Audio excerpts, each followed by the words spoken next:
Hello, everybody. Today we're having another round of our Psi-Stream. We're going to be introducing a new topic today. We're going to be talking about PTSD. But of course, before we jump into that, we got to get into the disclaimers. First and foremost, I want to make sure and to reinforce that this is not a counseling session. Although we do encourage group participation, as always, we have to make sure that you folks know who are here that we can't provide confidentiality during the stream. This is kind of a public forum. Um, so we wanted to make sure that we say that and get that out there in the open. But again, we want to encourage participation.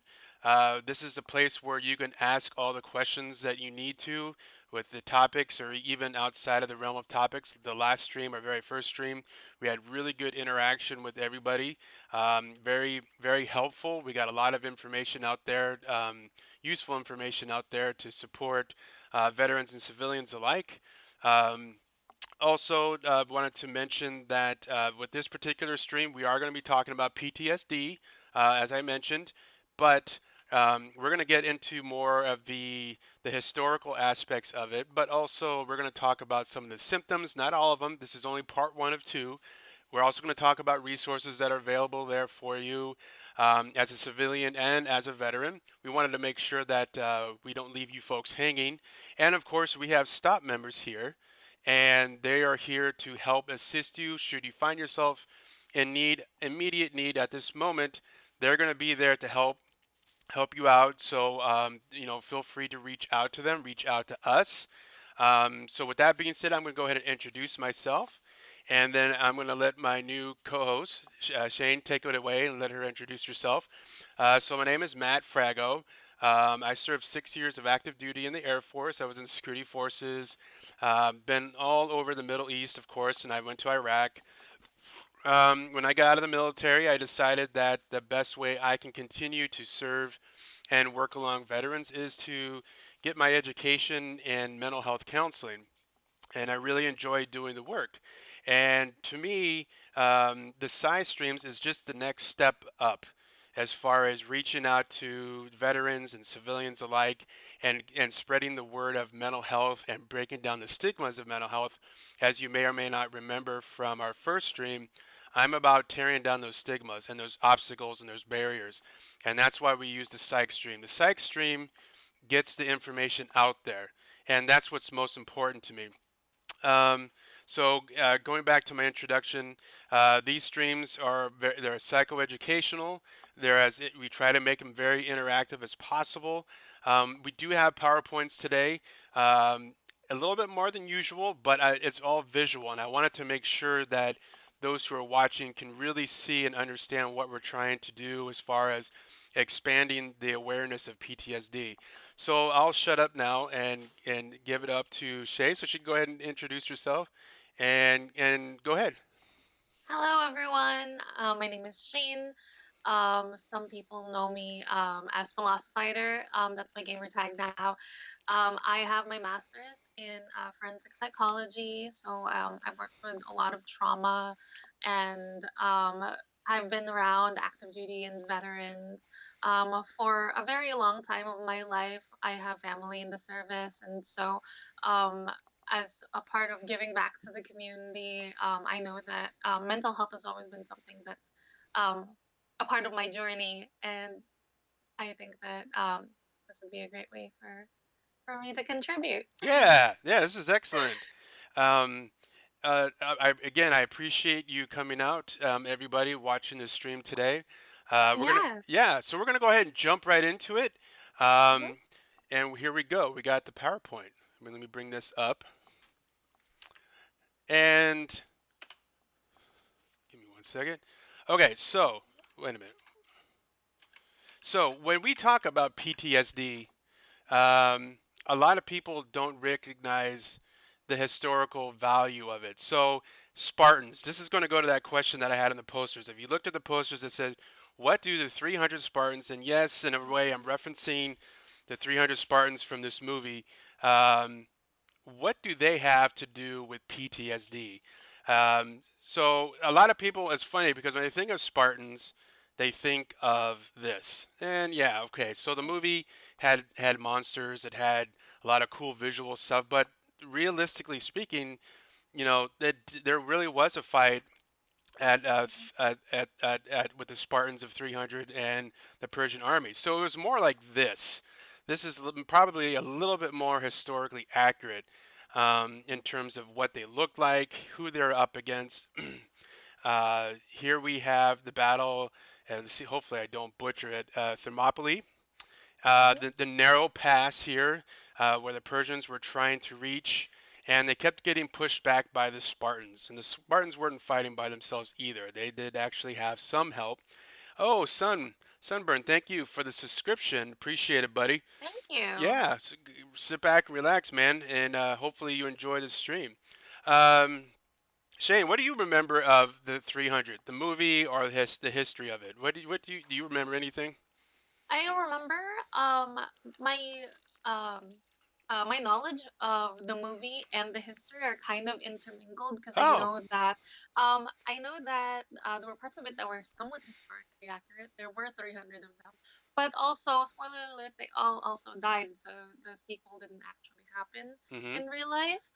I remember that it was one of those fights that was just so traumatic and Yeah. significant in history that it had to be told. Yes, absolutely. Yes, a very grisly fight. In fact, I remember a historian said that, um, this is, centuries past. They actually still found some of the arrows that were being shot at them. The arrows, if you remember in the movie, they said that we're gonna darken the sky with the arrows, and it sure sounds like that's what the Persians did. But anyhow, all right, Mhm. so I don't want to get it too much off topic, but this is important to understand is the connection between the Spartans and PTSD. Here we have this man, Okay, Herodotus. Her- Herodotus. There we go. Herodotus? Yeah, he is the father of history. I guess that's what a lot of people call him, and he wrote one of the very first books of history.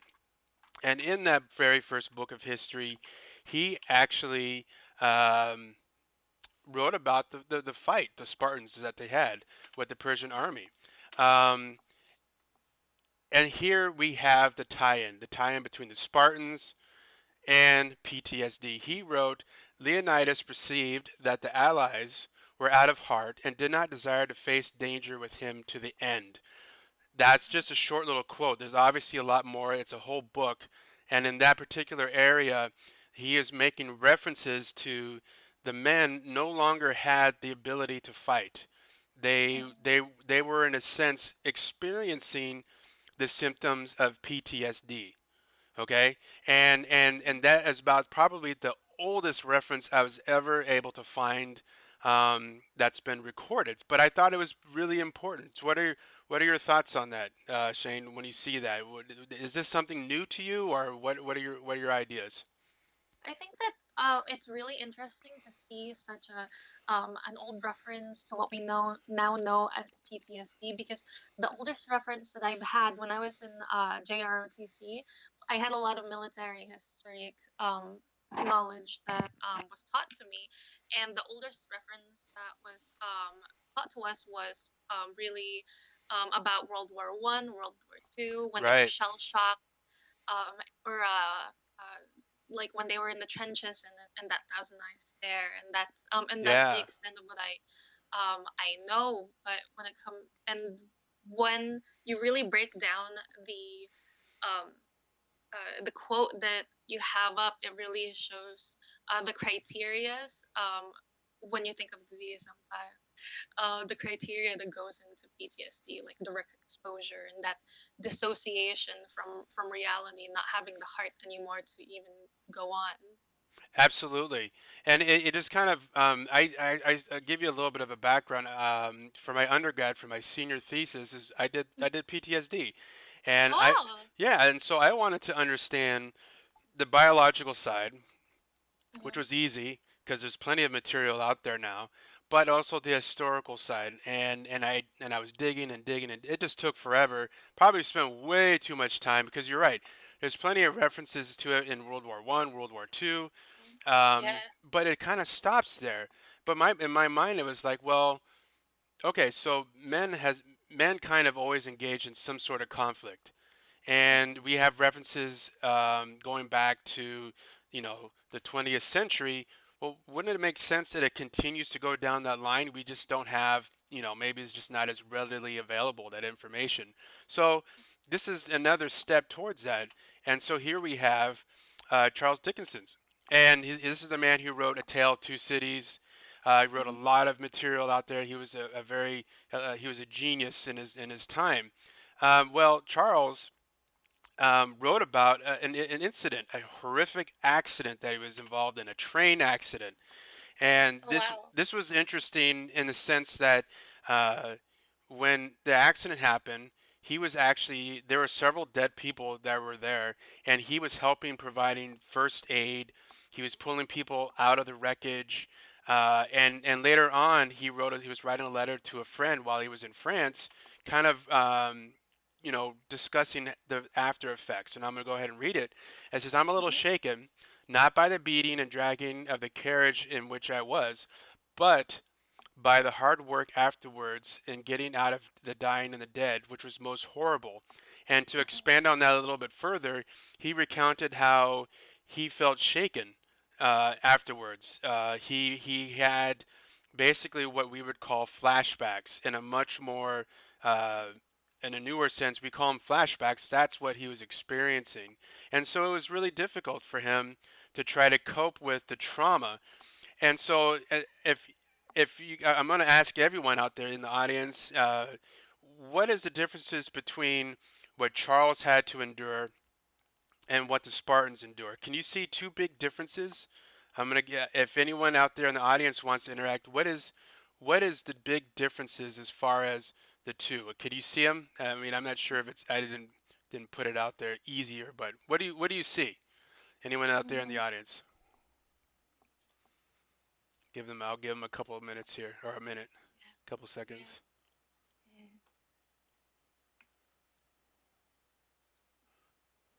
Okay, I'm gonna go ahead and throw it out there. The two big differences is that one is related to war, and one is related to a traumatic event such as an accident. And so that kind of goes the next step further. PTSD is not exclusive to one type of trauma. It's not just for veterans and for active duty. It's for anyone. Anyone who has been in some sort of a situation where they perceive their life to be a threat, threatened, or someone close to them threatened. Um, and so there was a lot of fighting involved, obviously, with the Spartans. But he wasn't in a fight. He was in a horrible accident, and that holds true today. People who are in natural disasters, people who have been assaulted or sexually assaulted, they can Mhm. get PTSD too. It's not exclusively for just those who have been to war. Uh, Draken brings up Spartans had to actively fight and defend, whereas Dickinson's had to deal with the aftermath of a situation out of his control. There you go. Mhm. Yep. Control. Go ahead, Shane. You got something to jump in with? Yeah. So um I think that Dragon put it uh perfectly and clearly, like it's about that direct exposure and indirect exposure, because even though it's like an example that I bring up constantly with my with one of my lectures when I do Maslow's hierarchy of needs, Oh, okay. is like this: the second tier is safety needs. Mm-hmm. And when it comes to the safety needs, it's being able to know that you're not going to get shot walking down the street. And if that's a constant fear that you have, like for example being in the gang ridden living in gang ridden neighborhoods, Right. that you can develop PTSD from that, because you're constantly, um, what's the word? You're constantly bringing up your activating. That's the word I was thinking of. Yeah.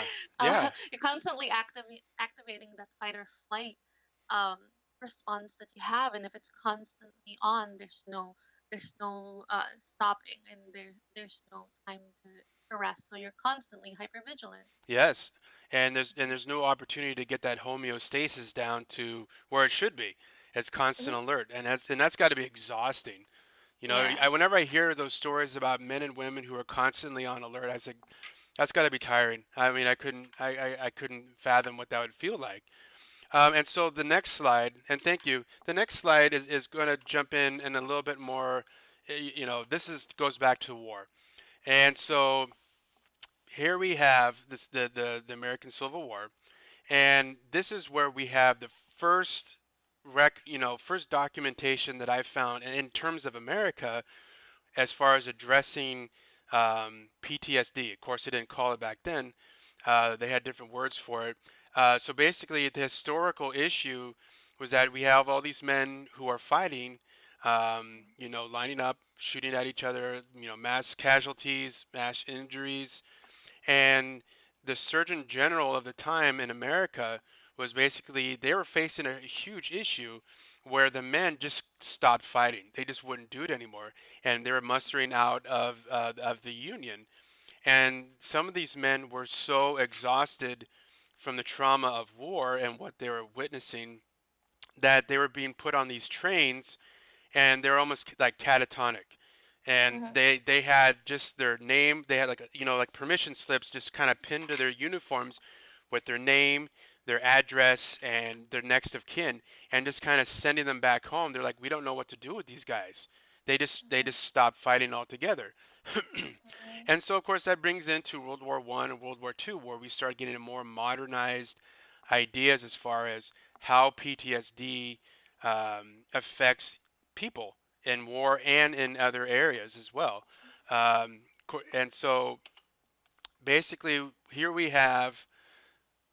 Let me switch out of the PowerPoint for now. Go back to our stream. So I wanted to again really kind of stress that idea that hey, um, this has been around for a long time, and this has been around forever. And I wanted to make sure that everyone can see that this is nothing new.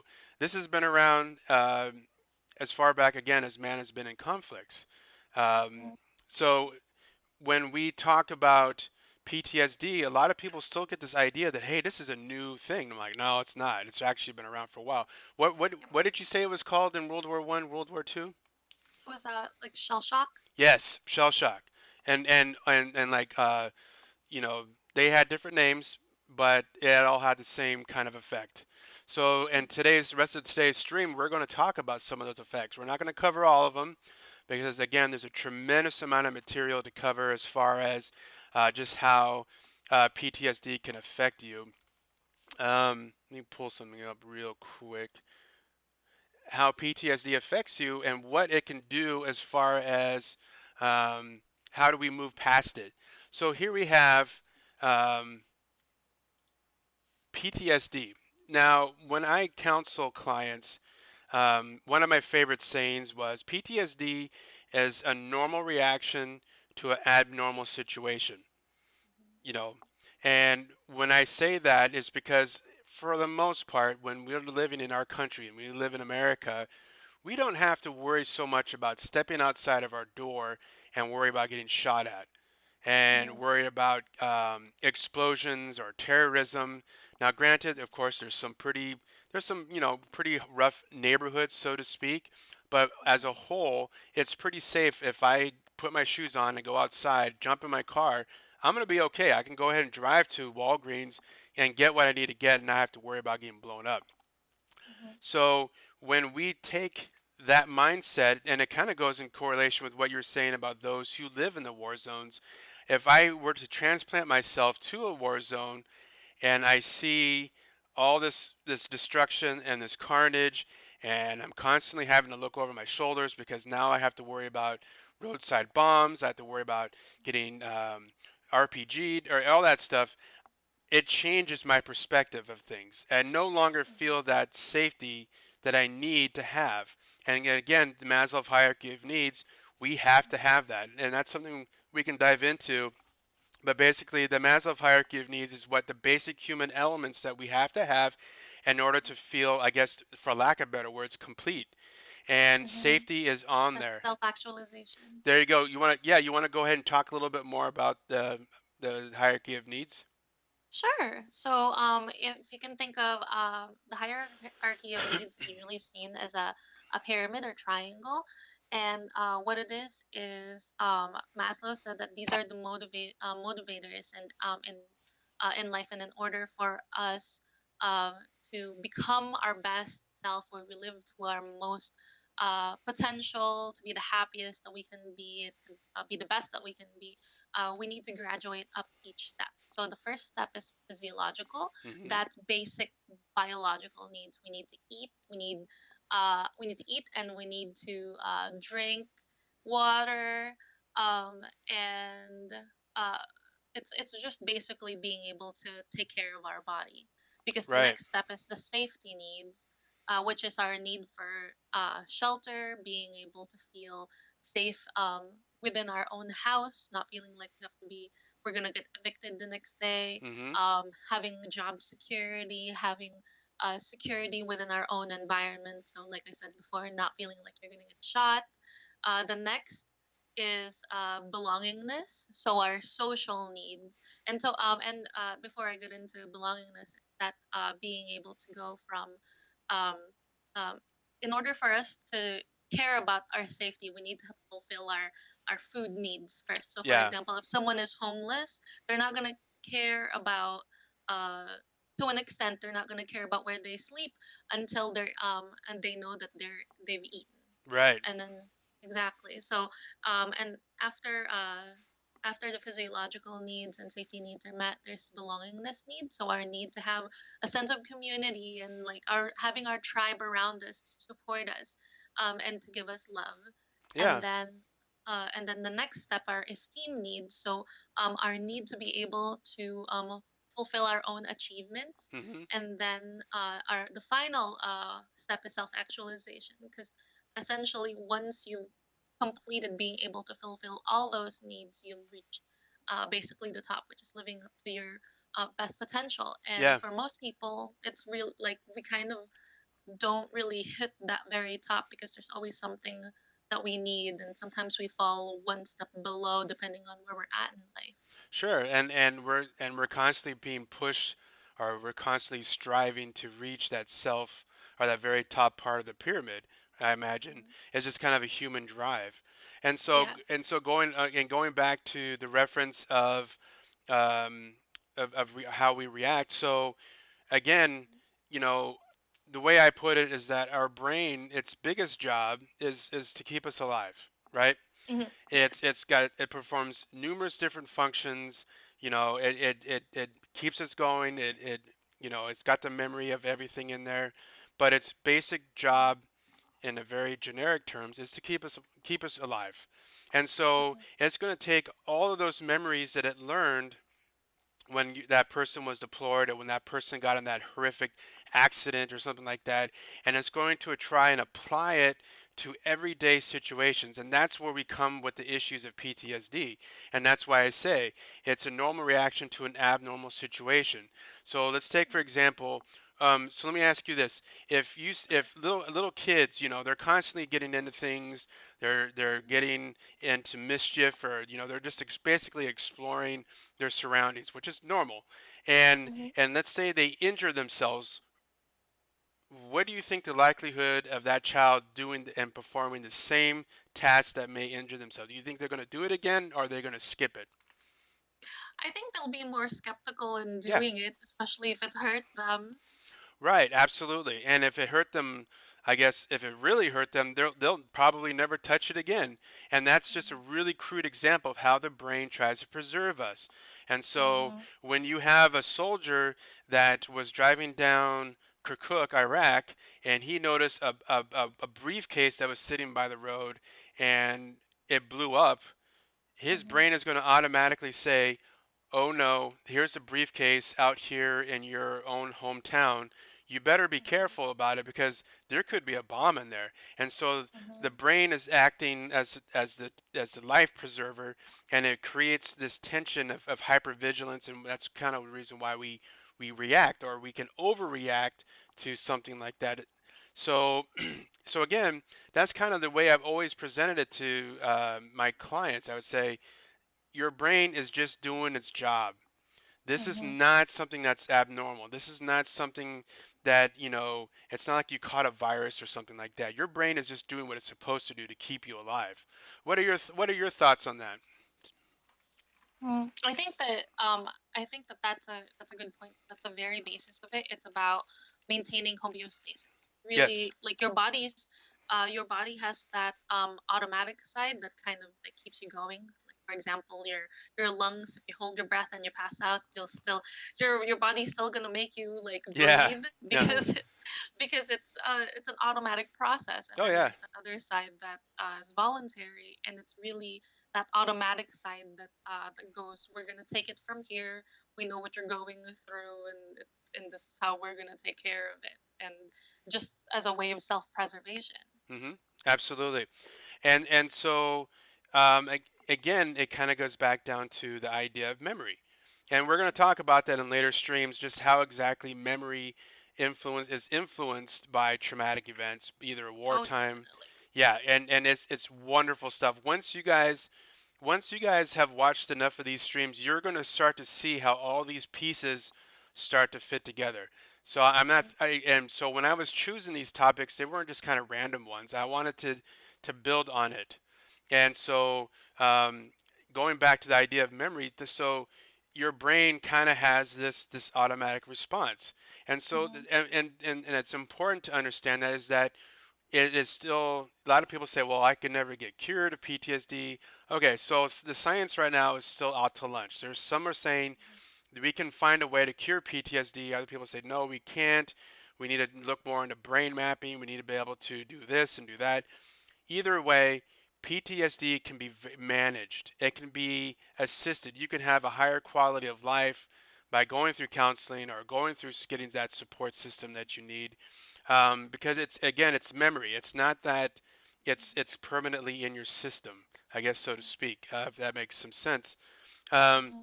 You can rewire things. Things can be yes. rewired inside of you to be able to go go back or improve on how you react to trauma. hmm And look here, we got Drake saying Afghanistan they would stuff the carcass of animals from roadkill with IEDs or piles of trash, etc. So even now I have issues passing roadkill from time to time, even though I know in Texas that's more than likely to be someone's fast food. Yeah, Yeah. absolutely. There you go. That is a perfect example of how the trauma has rewired the brain with memories, and the brain is taking those memories and creating these automatic responses to preserve your life. That is Mm-hmm. perfect. Thank you very much for Yeah. sharing that. Thank you. Yeah. And I'm sure there's tons of examples out there. You always hear those stories about how people. This is not so much like PTSD, but again, it goes back how the brain works. Like this person went and they went to a sketchy part of town and they bought some really nasty shellfish and they got sick and they just puked their guts out all over the place, Mm-hmm. and they're saying I will never eat that again. And so when your body gets close to let's say you guys go to a harbor or something like that and you smell that shellfish, and automatically your brain's saying you're in danger and you get sick to your stomach. You always hear those stories about people saying, oh, if I smell that kind of food I get really sick and nauseous. That's kind of a Mm-hmm. same example. um, and again, it's just how again the brain wants to keep you safe. Yep. Yep. Exactly. And that your uh your example kind of reminds me of an experience that I had. Can I Oh, share? yeah, absolutely. But it's also I think it also I'll just tell you this story. All right. When I used to live in Los Angeles, there would be like sushi everywhere, and for Oh, some reason, it was delicious. okay. But for some reason, one day I decided to go to a buffet, and they had buffet sushi, and this I went and ate some, and this was the day before I was just that uh this was the day before the first day of my practicum clinical, Oh. and I wound up getting really bad food poisoning, and it made me averse to eating at buffets and and Yeah, sushi yeah. and sushi buffets sushis at buffets for like a very long time. Yeah, I can see why. Absolutely. Well, thanks for sharing that. And that, Yeah, and Miss Eliza says here, there is still a fine line between food poisoning and traumatic events. Yeah, absolutely, yeah, absolutely. absolutely. Because there's been a couple of times where I've had some food and it just killed my guts, and I'm like, I will never eat this stuff again. I cannot. Mhm, Oh no, no, no, no, no. Won't touch it. Um, mhm, so before we get into the breakdown of the symptoms, I want to kind of go a little bit back again. I want to go back to the 1980s because I think the 1980s is a very important time. So we're going to go back to the PowerPoint for a second here, just for a visual. Yeah, Drake.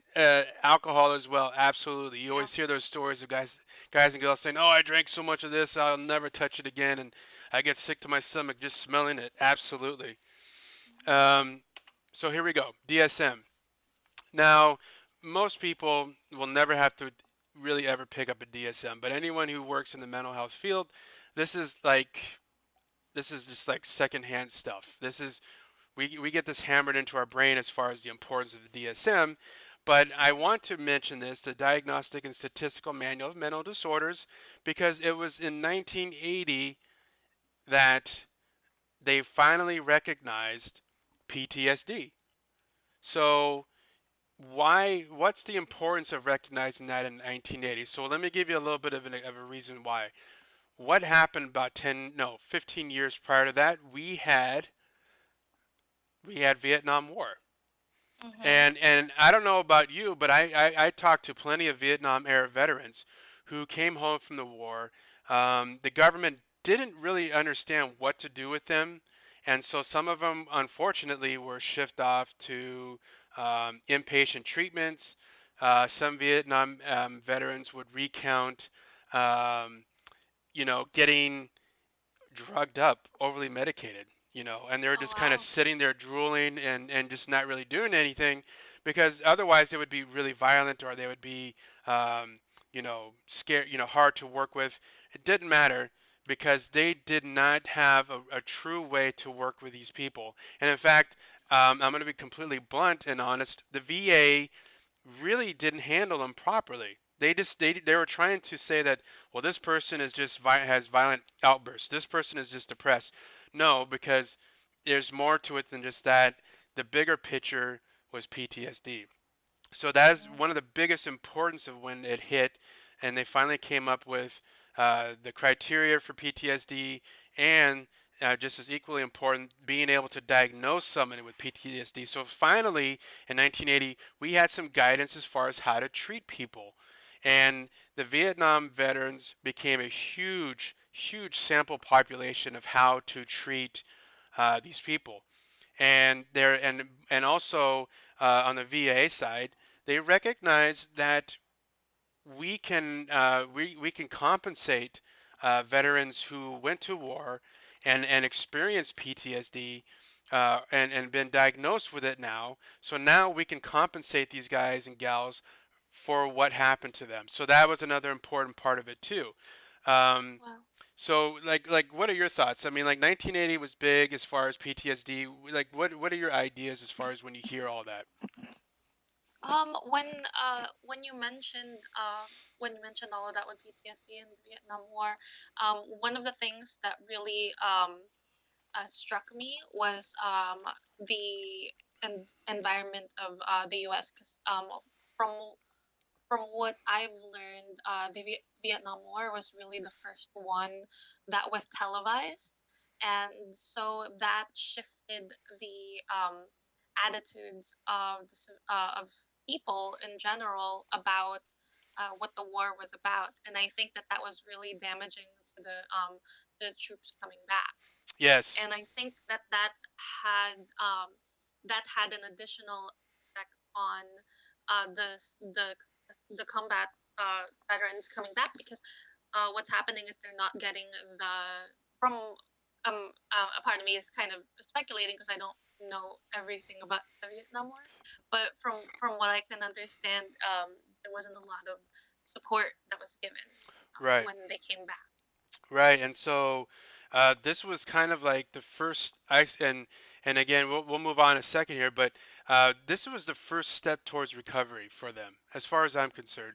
And it's not just the Vietnam era veterans, the Korean War, World War One, World War Two, all of these people were affected, and they all dealt with it in their own ways. And let's be honest with you, with ourselves.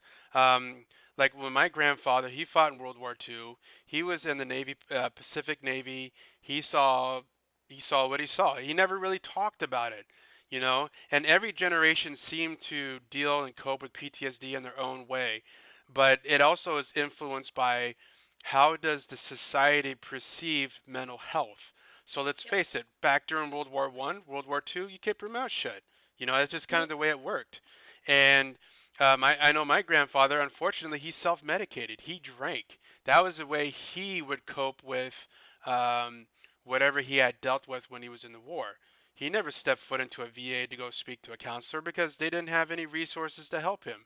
And the Vietnam era veterans finally were the ones who were like the trailblazers and said, "We need help. We need you to own up to your responsibility as far as taking care of us." Let's take a look at what we got here going on in the chat channel. Mhm. Drake said World War II, Hitler advised and supplied his troops with cocaine, speed, wow, and several other drugs to make them fight harder, lose empathy, lose mental faculties to block out the lobes of the brain that dealt with guilt and such to prevent PTSD at the time. I did not know that. Mhm. Wow, that's I mean I know that I heard about the Nazis being on drugs. I mean hell, Mhm. you know that's kind of that's I knew about that, but wow, I didn't know that. Thank you for sharing that. Um, Yeah. and then we got Thank you. Miss Eliza. Freud published many papers on speed for marriage counseling. Okay. Yeah. He later said that it was not at all that cracked up to be. All right, I can see why. Uh, Yeah. Though, self-medicating. Go ahead. Go ahead. oh, I was just gonna comment and say, like, there was a lot of use of illicit drugs in the very beginning, early stages of psychology, Yes. just to see what would happen. Well, I mean, I always heard those stories about Freud kind of being, you know, flying high on quite a few times. It kind of inspired him to come up with a lot of the stuff. I mean, come on, the id, the ego, the super ego, you know, that you know, he pulled that as something, you know. Yeah, it's true. Let's see, self-medicating themselves because the VA during the Vietnam Korea War ignored the veterans that needed help. Absolutely. I knew a guy who worked at the vet center when he first came home from the war. Um, he was a hellraiser. You know, he would be the guy who was drinking. He was on a motorcycle, getting into fights, um, and the police were a little bit more sympathetic, at least in that particular part of the country. So they would, instead of taking him to jail, they would take him to the VA, and the VA got Oh so wow. sick of seeing him and they would give him medication that would just dope him all up that they put him in inpatient treatment there and he spent time there and they just left him there. They did not really give him any kind of counseling. They didn't try to find a balance of medication to help out with his anger issues. They just kind of left him in there and just had he was babysat.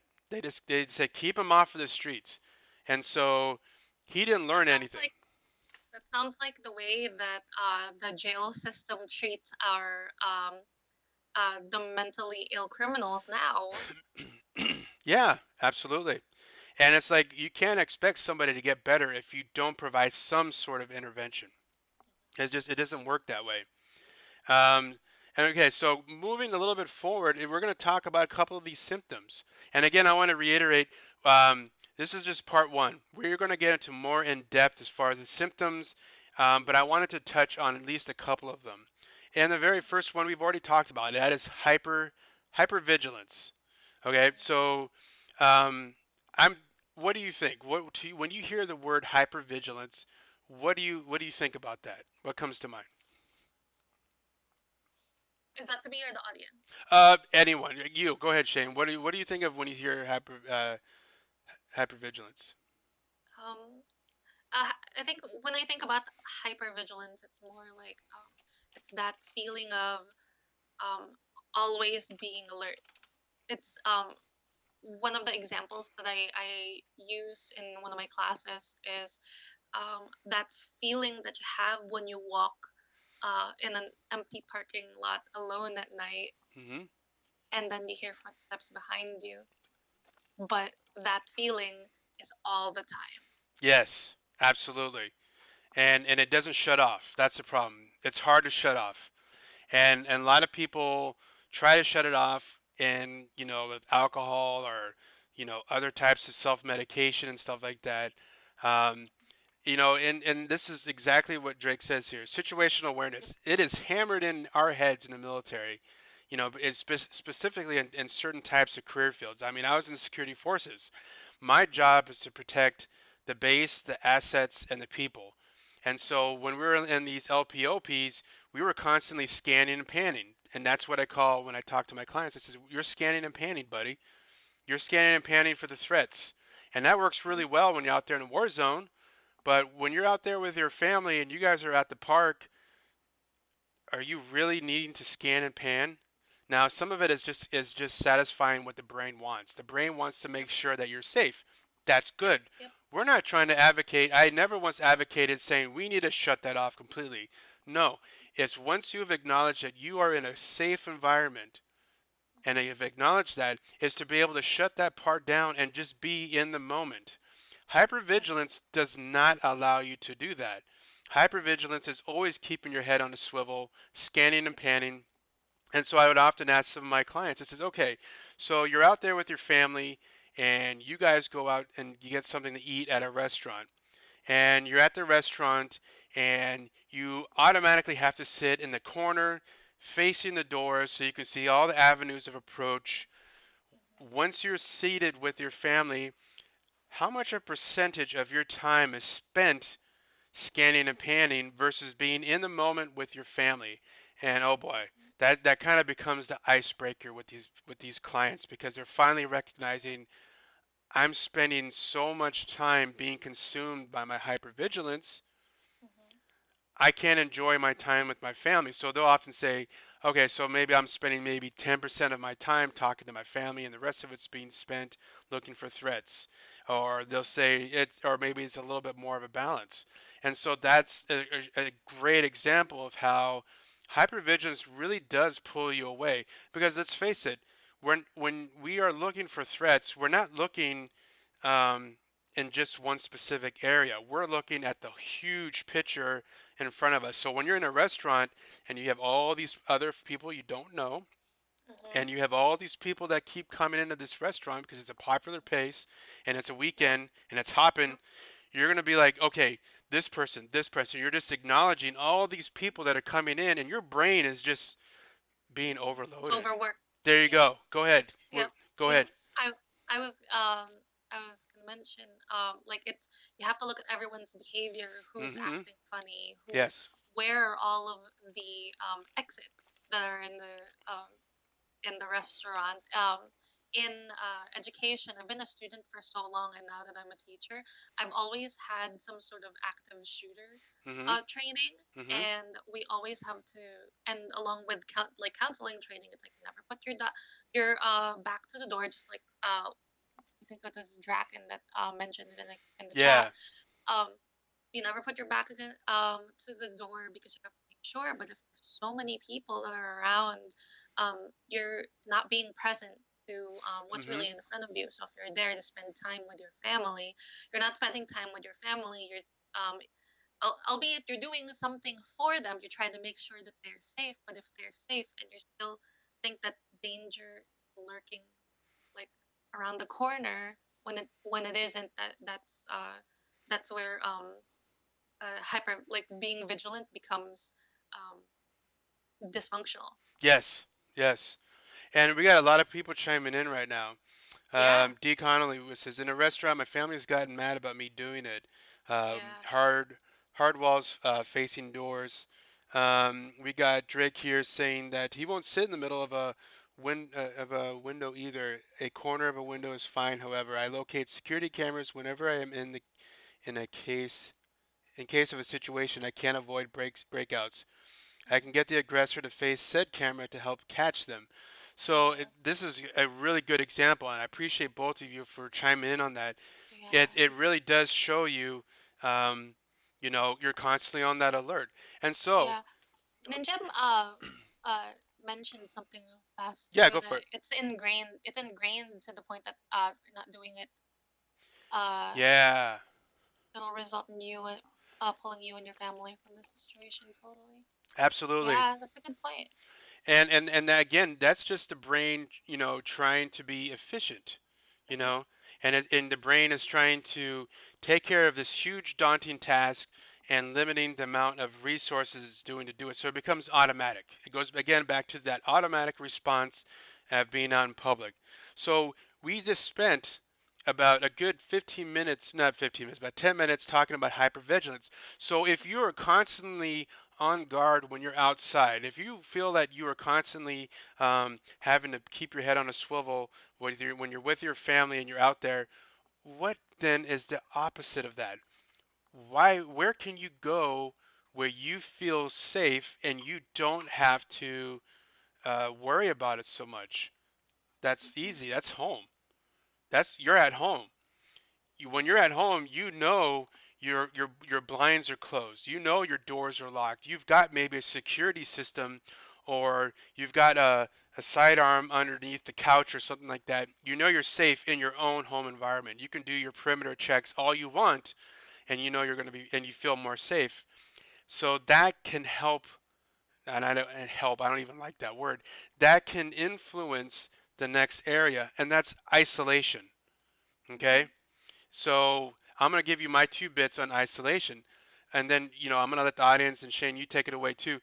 When we have clients coming in, I'll ask them. I says, "Well, how often do you go outside?" "Well, I don't feel safe going outside, so I kind of stay home a lot, and I isolate, and I stop seeing friends, and they stop coming over because it's just too hard to do it. But it's I feel safe at home, so I don't really want to go outside." Well, that makes sense.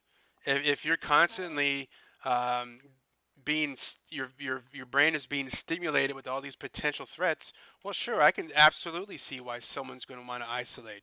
You know, why would they want to keep Mhm. going outside and dealing with all that crap when they can just stay at home, watch TV, hang out with the dog, and do what have you, and never step foot outside? And that's when I start seeing my clients with a very familiar pattern.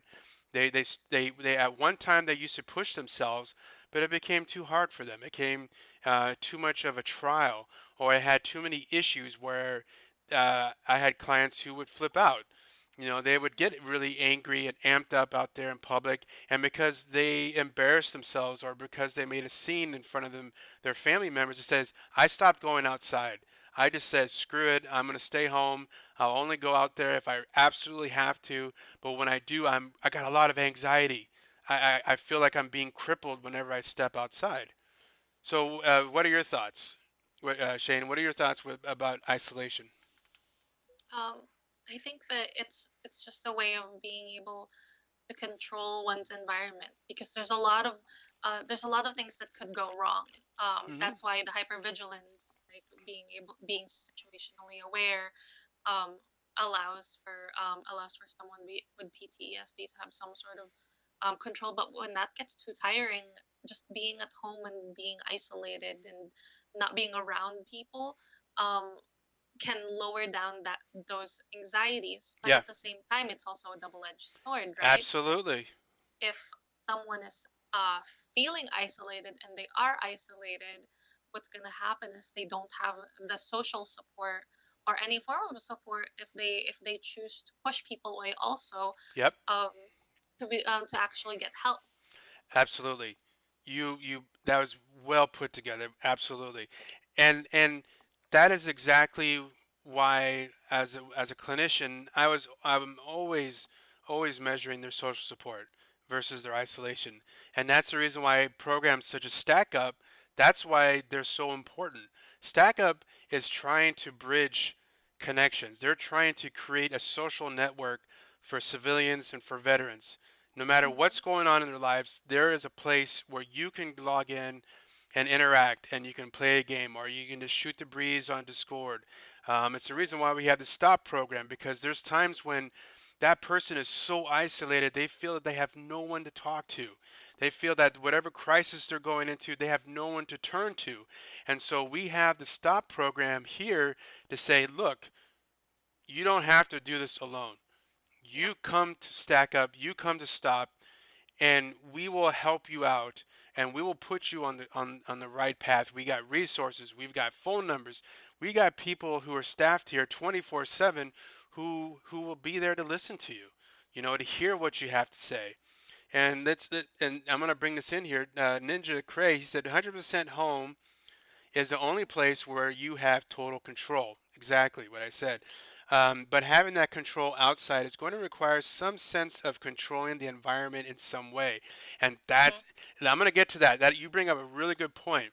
Um, that isolation, like you said, is a double-edged sword. It comes at a cost, and so Yes. when you've isolated and cut yourself off from everybody, you feel that there's no one left to turn to. And that's why I'm always pushing people. Look, man, just connect with a few people. We're not saying you need to go out there and make friends with 100 different folks. Have at least that one person in your life where you feel safe to talk to about the issues that are going on in your life, and it builds from there. Yep. And And it's a go ahead. mhm. Go ahead. um and it's about that having quality relationships, Yeah. because making too many friends where it doesn't feel like the relationship itself is quality, it is in itself also going to be very damaging.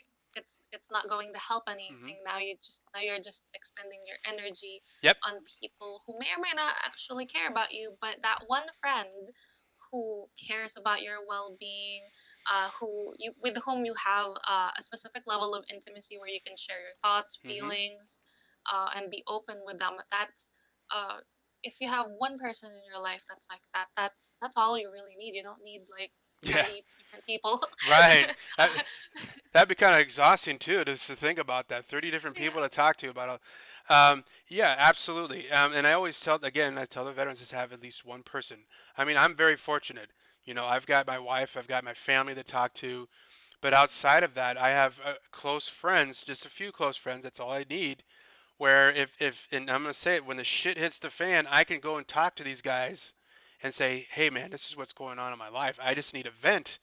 I can deal with the long-term issues, but I need a place to vent and just talk about it. You know, and Yeah. so that's the benefit of social support, and that's the reason why, again, going back, that's why Stack Up is so important for a lot of folks because they don't have Yeah. that otherwise. And Yeah. so, and I'm going to bring this back down to a solution focused thing because I do solution focused therapy.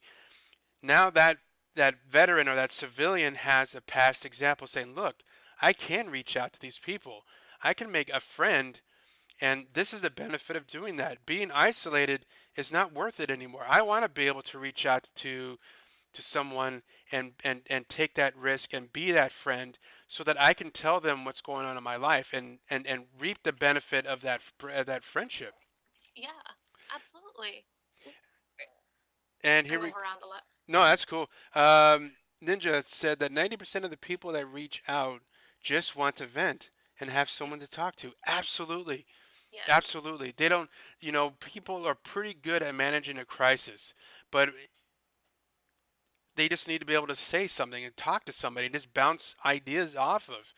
Mhm. And then when it becomes too much, still having that person to talk to is going to help them, manage it. If someone came to me and said, Matt, you know, I'm having this issue. I've tried to manage it.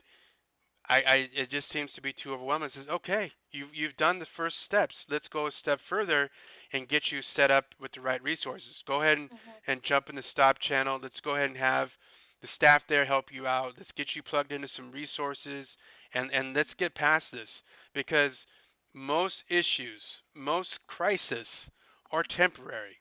It's not an ongoing chronic thing. It's very temporary. And that's the reason why when people talk about like killing themselves, I said killing yourself or suicide is a very long-term solution to a very short problem because Yep. it's not going to continue. It's going to stop at some point.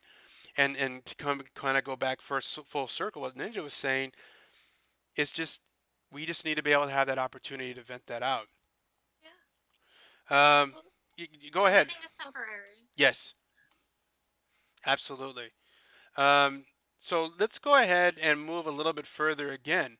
So we were talking about resources. We were talking about where can a person go to. Now, I put together just a few pictures. There's just one more slide, guys. I'm sorry. I hope you guys don't get too bored with the PowerPoint, but I wanted to visually put this out there as far as um, what is available for you if you do want to reach out. So again, let's talk about this. We've got StackUp. We've got within StackUp, we've got the Stop program, and outside of those that area, of course, if you're a veteran, I'm going to say, hey, check out the Department of Veterans Affairs. It's a free program. It's not perfect.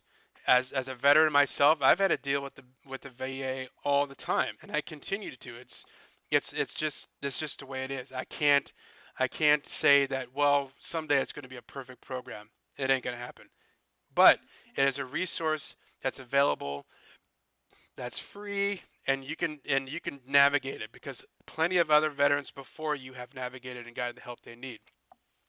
And then of course we have the vet centers. The vet center is part of the VA. However, the biggest difference between the vet centers and the VA as a whole is that vet centers are primarily staffed by veterans. In fact, about 66% of all vet centers are ran by veterans. Many of them who've been Oh, to wow. war themselves. I used to work for the vet center. I worked at the vet center for about 8 years, and that's true. That number is true. And so it was always funny because I'll get a veteran that would come in and they want to talk, and I bring them into my office, and they're like, I want to talk to you, but I just don't think you can understand where I'm coming from. And I was like, dude, I'm a veteran. Yeah, but you probably never deployed. I'm like, I went to Iraq, I went to Kuwait, I went to Saudi Arabia, I went to Oman, and I went to Qatar. I went all over the damn Middle East. I think I can be able to help you. Now, anyone can build a report, and civilians. I've worked with a lot of top-notch civilians who have done excellent work with veterans. However, I'm not going to lie. When I throw down that card, and I tell them where I've been, it makes it a lot easier. It gets the rapport building going much faster. So the vet centers, as another resources, and it's free, just like the VA. It is a free service for combat veterans, their family members, or veterans who have experienced sexual trauma. All right, so moving on with resources, universities. A lot of people don't know this, but when there is a local university in your area that has a master's level program that has counseling, more often than not, they're going to have as a free benefit free counseling. So when I was going and doing my practicum, uh, I would see folks out there in the local area who would come in, they would get free counseling. I would get free exposure to working as a counselor. They would benefit from it. I would benefit, and it was completely free. Um, did they have something like that in your program, Shane, when you were doing it? Oh, yes. One of the practicum sites that I had was at a community college, but they partnered with my school to be able to offer counseling to the community, and then they specifically identified certain students, including myself, to work with students who are veterans who came back to get their education, and there's also uh, I know that there are veteran centers in every school where they can work with um, students who identify as veterans, and give them the resources that they would need, point them in the right direction. And usually, university and college resources are free, also. Uh huh. Yeah. Absolutely, and a lot of people don't recognize that. And so, every once in a while, you'll have that veteran or that civilian who are in that unique circumstances where that's what they need. They Yeah. say, okay, I don't qualify to go to the VA, and I don't quite have the insurance to go into an agency and get help that way. So, dude, check out the local universities, and we'll sit down there. I mean, sometimes you're gonna have to go for a drive. Sometimes you'll have to go and do a little bit of a commute, but it's free. And so, it's just something to take into consideration. And and so the last thing is, of course, and I just mentioned it, is agencies and clinics. So Mhm. agencies is basically a group of mental health specialists under one roof. There'll be like four or five or six different of them. Some of them take insurance, maybe they don't, maybe they do. You know, I don't, just don't know until you actually call these people. But the agency is the basic nuts and bolts of going to get mental health help, and there's usually some kind of a pay. Now, in later topics, we are going to talk about how to counselor shop, and so I don't want to go too far into it. But these That's are the. its own like separate. I'm sorry to interrupt you, Go but ahead. No, go that's for it. definitely its own we would have to like have a separate stream just to talk about like what to look for, how to find that, like how to know that it's the right fit, because I myself have been to therapy before, and I've had different therapists, and Yeah. you just know when someone is not a good fit for you, and not allowing yourself to get discouraged by that, because there's so many different like theoretical orientations and um, ways that people can conduct counseling, that there's somebody that's right for everyone. Yeah, absolutely. And Miss Eliza brings up an important thing. I didn't even think about it, so thank you. Call Mhm. 211 for resources in your area. Perfect. Yes. Thank you. That's a real quick and easy way to get the information that you may need. Um, so yeah, so veterans and civilian alike, there are resources out there. You do not have to do this on your own. You know what I'm saying? And again, Mhm. just as a reminder, that's what we have stack up. That's why we have stop. Stack up stop is there to help support civilians and veterans. And then we have the specific resources like the VA, the universities, the agencies, the clinics. And then you got the individual counselors who have their own private practice, and they're all over the place. And Mhm. Nightmare, I like that. Stack up is your back, or how did you put it? Backup is your Backup stack is up. You threw me off on that one, but that was good. I got it. Backup yeah. is your stack up. Um, yeah, just to give you a little bit of information about Nightmare, you want to tell the group um, where you're at, because I don't want to disclose information that's private. But he brings up a good question, and maybe you should test it out and find out. Nightmare does not. Nightmare's in a different position as far as where he lives. So I'm not too sure. That's a good question. You have to try it out, man. See if it works for you. Mhm. Um, okay, so as a whole, that's pretty much what I have for everybody as far as PTSD Part 1. So let me kind of go ahead and go through everything that we talked about. Starting with the beginning, we covered today was the history of PTSD and what it was called throughout the ages. And we provided kind of like some, let me go back. We provided visual information to discuss just how PTSD has been around throughout the ages. Is that um, we just didn't have the diagnosis yet. So here we have it, and it started with the 300 Spartans. It started with the history, the very first book of history. We covered Charles Dickinson's um, account of being in a train accident to once again say PTSD does not affect people who are just in the military. People who have been involved in serious accidents, uh, traumatic events, thinking about situations that you perceive as being a threat to yourself, to your life, or someone close to you, um, and how it worked throughout the war. We also talked about the DSM, the 1980s, and the significant value of having finally the diagnosis in there of PTSD. That opened the door for treatment. That gave um, a more of a refined scope of practice as far as treatment of PTSD. It gave the Vietnam era veterans who came home from the war the opportunity to to get the help that they needed, at least on that road. And they became the trailblazers for all the veterans who came home from wars like the Gulf War, the Iraq War, Afghanistan War, all of them. And of course, it provided the treatment for the Korean War veterans and World War II. I've had Korean War veterans that I provided counseling services to who had PTSD. They didn't know it. They just had all these issues, and they just said, "All right, screw it. I'm gonna finally get the help that I need." So we covered all that. We covered the history of it, and we talked about how PTSD is a normal reaction to an abnormal situations. We talked about the symptoms. We talked about hypervigilance and isolation and how the two play into each other. And we ended today's discussion with resources that are out there. Shane, do you have anything to, as far as we might have missed, or think something that you wanted to cover before we No, open it up? I think that was pretty clear and succinct. All right, excellent. So um, I wanted to open the channel up to you guys to talk about if you have any kind of questions. It doesn't necessarily have to be PTSD related, but I wanted to open it up for any kind of questions that you guys might have. Be it stack up, be it resources that are out there. This is your opportunity to get to get the word out. What can we do? How can we help you guys out who are watching right now? Anything at all? While I drink my water.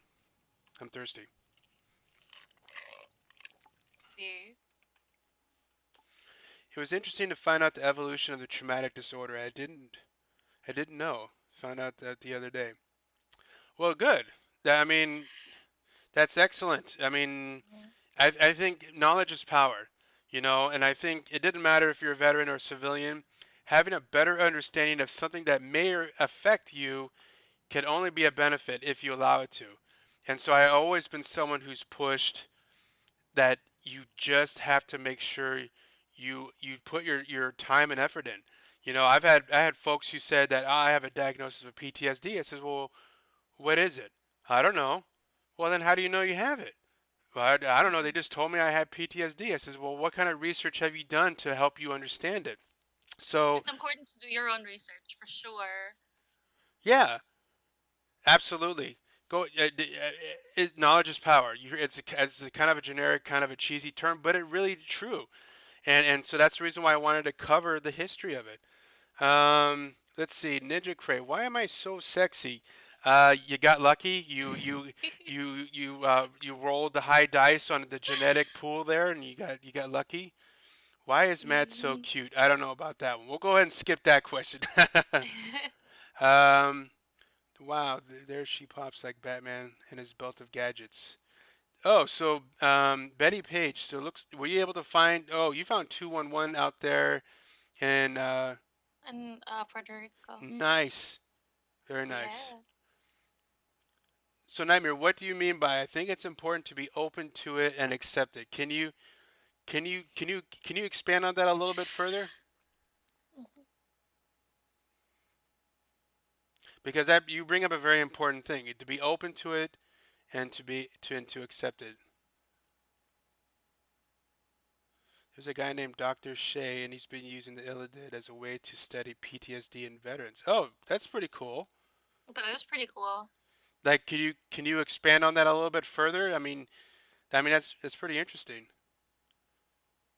Dr. Jonathan Shea, a psychiatrist for Boston Department of Wow. Veterans Affairs, and a member of the faculty of Tufts Medical School, uses the Illidid and particularly the saga of Achilles. I always screw up that word. As a Achilles. Achilles there, as a model to help us understand PTSD among combat veterans of the Vietnam War. That's cool. I would Hmm. want to check that out. Yeah. And it's a classic. It's a literary classic that has had so many iterations over time, hmm and I think it makes sense to use it as a base. So that's a good question. How do video games help combat vets? So Many ways. what are your thoughts on that, Shane? What are your thoughts? Well, one of the ways that comes to mind is when it comes to virtual reality, being able to use that as a way of Mm-hmm. desensitization. So, uh, oh my goodness, you're gonna have to help me here. The eye processing desensitization Like EMDR. technique. Yes, thank you. EMDR. Mm-hmm. Yes, and in a similar way, it uses the same techniques, systematic desensitization, where if you're presented with the traumatic event, and then you feel the hypervigilance, you're shown something else to distract you as you talk about what's going on in that traumatic event. Hmm. So that, and then you keep on doing that with every session over time. That hypervigilance and anxiety goes away. Yeah. And so that's one of the ways that there is a company that has the coolest game. It's called Virtually Better Hmm. in Georgia, uh, that has been working with veterans and using VR, in order to using systematic desensitization to lower down, lessen the symptoms of PTSD. Awesome. And Hmm. and Nightmare and Drake are talking about the other side, the less clinical side, Yep. is that it connects people. Yes. Nightmare said that video games help out with stress, pain, and other things by providing not a distraction but a community to help and support. Beautiful, beautifully written. Um, yes, so video games for combat vets on the social side, it Mhm. bridges that connection. So let me give you a little bit of a more of a background of some of the stuff that I do.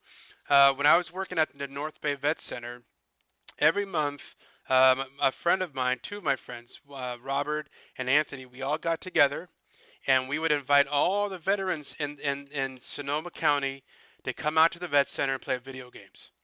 And we would have Oh. 7 or 8 different Xboxes wired up in a LAN, and we would just spend the next 3.5 hours just playing video games, stuffing our faces with pizza, um, and we provided a nice, safe environment for veterans to come to and socially interact and connect. And it became really popular. The LAN events have been going on for a year now, and every month these guys would get together.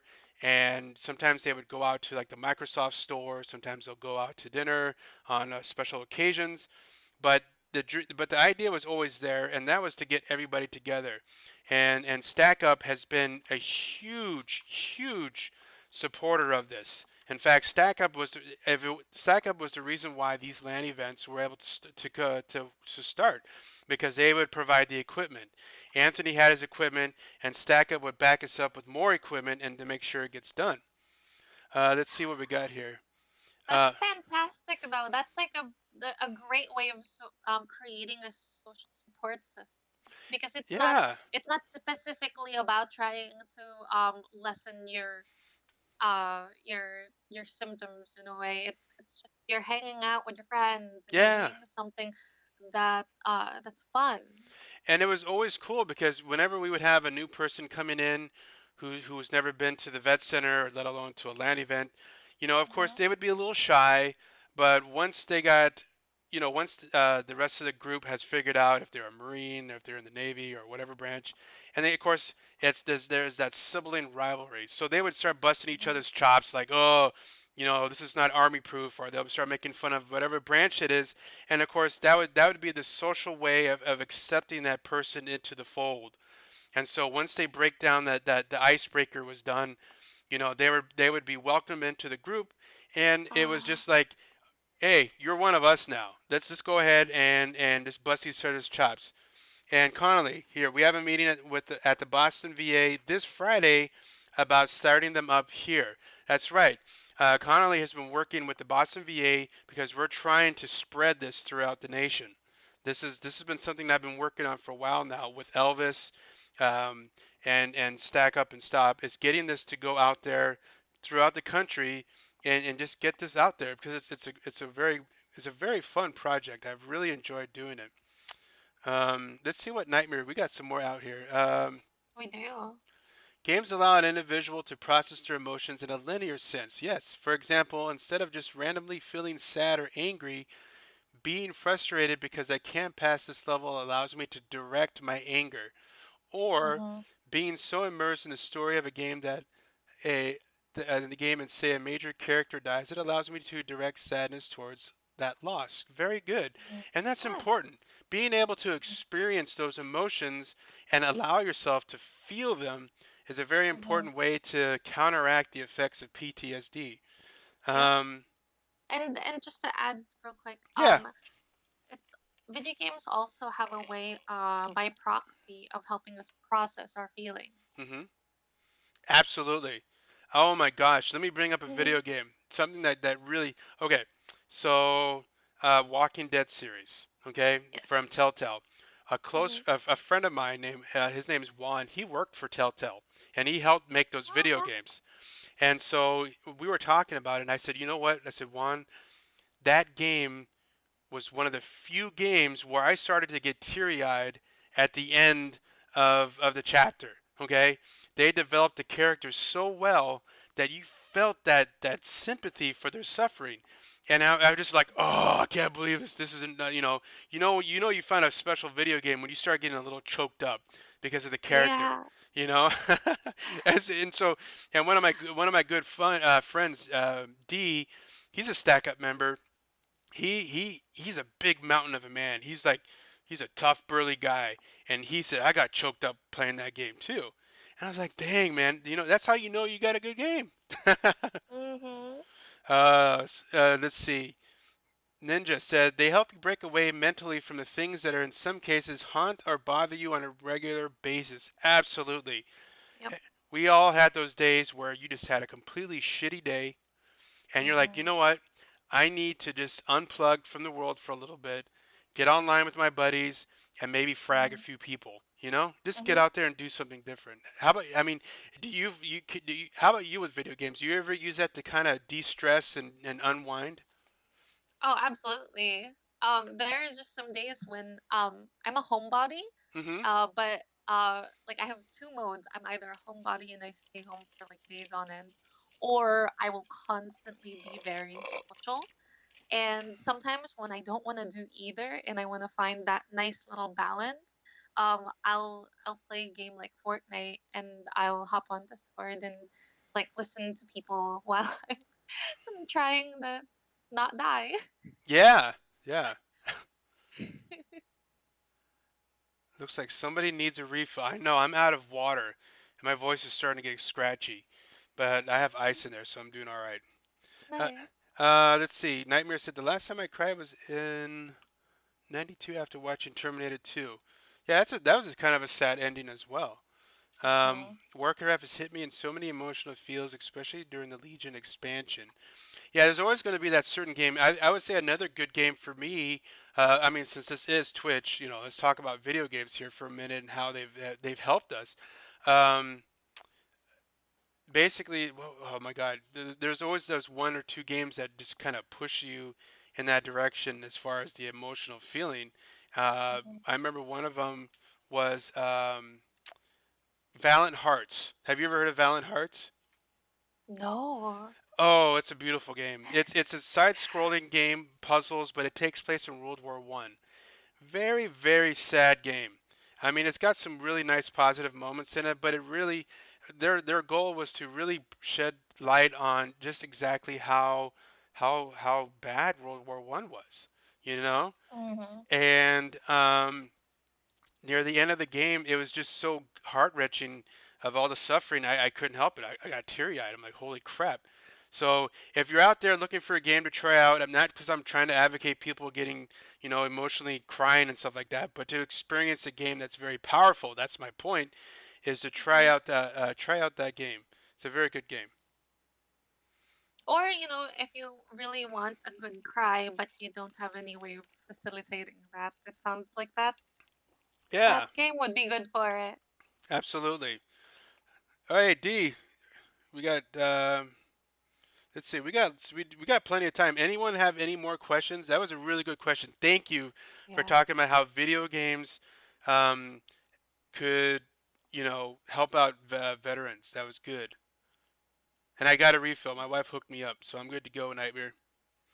Nice. Let's see.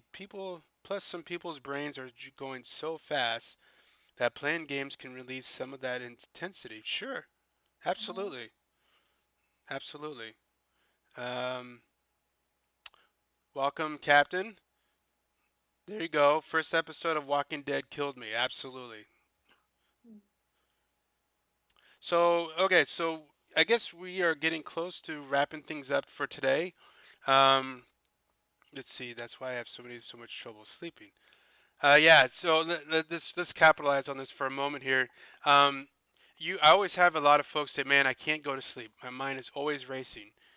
Mhm, Um, and a lot of the times I'll ask them, I says, "Well, let me ask you, what do you do during the day? Do you allow yourself to feel what you're experiencing, or do you kind of push it off?" Because a lot of people, if let's say for example during your day, you get really sad, something jars your memory of an event, and you're like, "Oh, I can't deal with that right now. I'm going to deal with that later."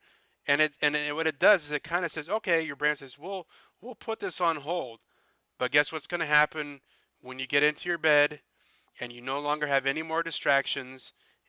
We're going to think about this, and we're going to think mhm, about this issue. And so as a result, you're not going to sleep very well. And so a lot of people who, when they talk about, "Oh man, my mind is just racing, I can't sleep," like, give yourself the opportunity to process those feelings in the moment. Now, of course, there's times when it's just not appropriate, but when it is appropriate, allow yourself that opportunity to process that feeling and try not to push it off. You know, so that when you get into bed, you're not thinking about anything. You're just thinking about going to sleep, and boom, you go to sleep. I don't want to get too much into it because we're going to have an episode about sleep hygiene. That's what it comes down to, is mhm. good sleep hygiene, and we'll talk about that later on. Um, let's see. I see a lot of vets talk about video games helping them stay connected with peers. Yes, absolutely. Okay, so Drake's brought up a really good question. How is stress different from post-traumatic stress? You want to take that one for a little bit? Yeah. All right. So there are I actually it's really funny. I actually lectured on stress and human flourishing last week. So there's two different types of stress. There's de-stress and eustress. And eustress is the good stress. It's that motivator that'll help you go like like a like an example would be like taking a test. You're like tomorrow's gonna be a huge final. You can either let the stress uh like bring you down, or Mm-hmm. you're gonna use that stress to motivate yourself to do the best that you can on that test. And Yeah. then there's this stress, right? And then there's this stress, which is the bad stress, which is the stress that makes you go, I have so much that I have to do. I'm gonna go take a nap because I don't want to deal with it. Yeah. Yeah. And and those two types of stresses come from three different types of stress. So there's the daily stress, the little things that get to us. So there's the little things like someone cut you off on the highway, Mm-hmm. or the guy from Starbucks gave you regular milk instead of almond milk. Like they're super Yeah. tiny things, Uh but huh. they're still like irritating, and they're like, if stress was on a 1 to 100 scale, it would be like 0.5. And then the next type of stress is life events. So that those are things like uh, losing a job or getting a job, getting married, getting divorced, starting school, leaving school, like personal life changes that happen to you. Right. And so those all vary depending on the severity of the personal life Mm-hmm. change. And then the third type of stress is anything that's catastrophic that happens to a lot of people. So those are things like natural disasters or some sort of terroristic threat. Like that's like 1,000 on this 1 to 100 Oh scale. yeah. Yeah. So the ones that cause PTSD are more like the catastrophic and the personal life change, depending on how much stress you're put on. There's a have you heard of the Holmes Rahi stress test? Is that the I think I have. Is that the one it gives you an example and then a numerical value for each one of them, and then you tally it all up? Yep, Yep. that's I the one. I know that one well. I've given that one out to quite a few of my clients. Yeah. Yeah, I do that one every time I do the stress lecture, Mhm. just to help my students quantify what's happening to them, and because a lot of them are freshmen, Ah. so they don't realize that they're actually like, oh yeah, this is stress, but no, like some of them are moving out of home, like their house, Mhm. moving in with their boyfriend or girlfriend, and somehow the area that I live in is all drugs, like substances abuse is an issue. So some of them are Oh. dealing with that. Yeah, that's another the whole a whole another story. But some of them were at the end of every time I give this activity Hmm. would go, "Whoa, what does this mean? My score is so high. What Yeah, do I do?" yeah, absolutely.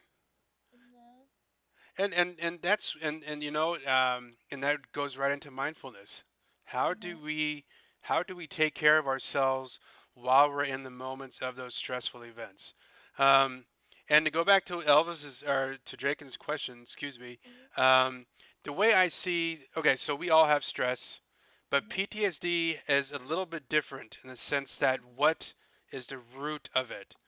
Now, Mhm. PTSD, the root of that is typically going to be a past event, a traumatic Mhm. event that has caused an influence on how you think of the future.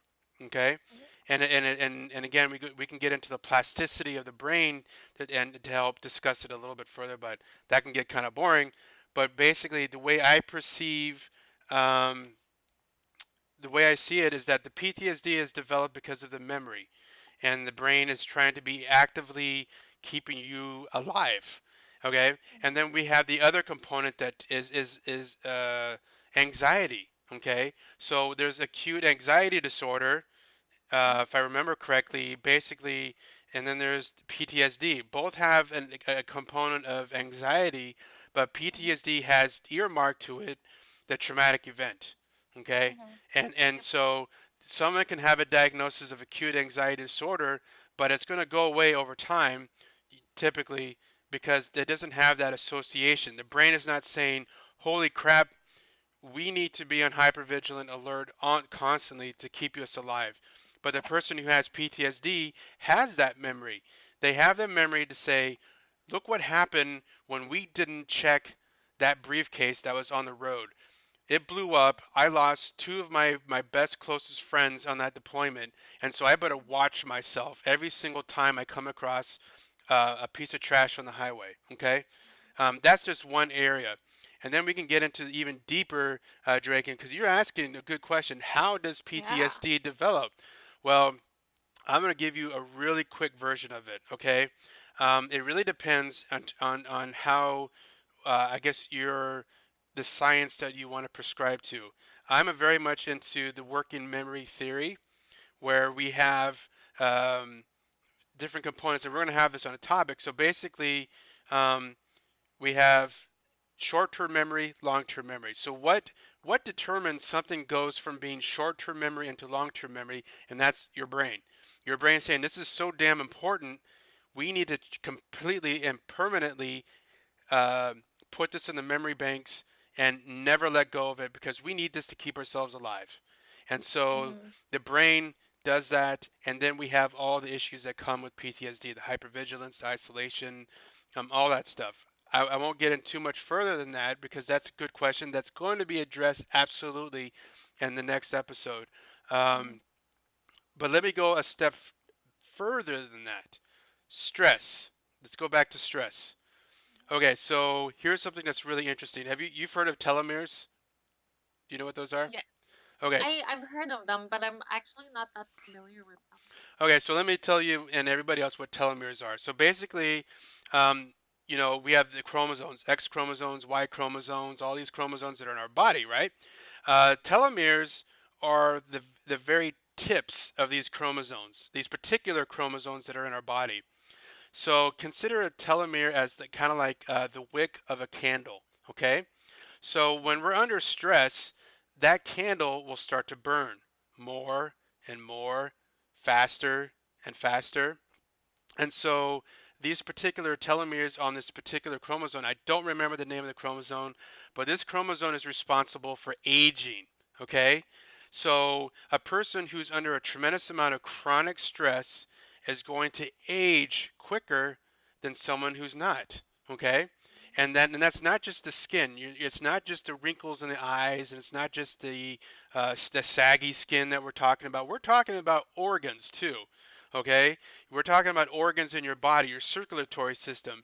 So I hear a lot of stories about the older Vietnam era veterans who have circulatory issues. Okay, Mhm. the stress of PTSD can do this to the body. Okay, So that's the reason why we always talk about stress as being a very important thing of addressing. Um, I hope that makes sense, and we'll go into that a little bit further, but I didn't want to take too much time. Nightmare put down here, you must be shapeless, formless like water. When you pour water into a cup, it becomes the cup. When you pour water in a bottle, it becomes the bottle. When you pour water in a teapot, it becomes the teapot. Water can drip and it can crash. Become like the water, my friend. I like that. Isn't that isn't that from like Karate Kid or Is it? Bruce Lee movie? Yeah, I that's mean, super like familiar. heck, is it Maybe Nightmare? there? Is that where that's from? Yes, Bruce I Lee. knew it. Oh, there we go. Yeah. Thank you, Ninja. And Bruce Lee was badass. So come on, take it from Bruce Lee, guys. Be the Mhm. water. Be the water that I'm drinking right now. Now the Mhm. water becomes part of me, right? Mhm. I'm Uh, made of coffee, apparently. absolutely. He's basically just saying to improvise, adapt, and overcome. Yep.